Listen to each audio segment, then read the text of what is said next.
What's up guys, back with another 2-Minute Tuesday, and this time it's for any manual car. Yeah, probably only for like older ones though that don't have to like have the entire thing turn on with the battery. Yeah, but we have figured out it does work with the newer cars. That's true. We don't know if it works without the battery. But yeah, this video we're going to show you how to pop your clutch. Very true. We're going to show you in this car right here. Yeah, so let's hop in. Alright, so now we're in the car. I'm holding the camera up and I'm going to put this key into not accessory, but on, which is the second one. And so we got the Corvette and everything coming up. And so I am about to put it into second gear. I can try it in first gear after this.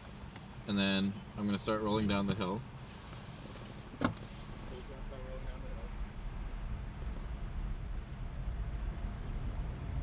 I got some speed. Now I'm going to get off the clutch. And there you go, it's popped. The car is driving now. Okay, so I'm going to try one more time to show you. And this time I'm going to do it in first gear just to see what the difference is. I'm going to put it back. It's accessory, that's on. Now we got all the screens and stuff coming on. And so I'm going to do the same thing. I'm going to start rolling downhill.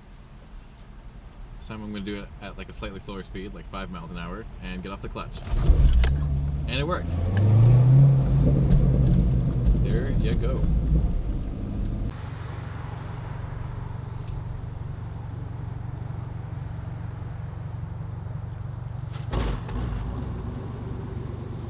And just like that, the car is on. That's us. Alright, yeah guys, that's about it for today's video. Hope you all learned something. Hope y'all learn how to pop the clutch, because that's what we showed you. Go out and try this in traffic. Not really though. Let us know if it works with a dead battery on a new car too. We're kind of interested. With that, we'll see you in the next.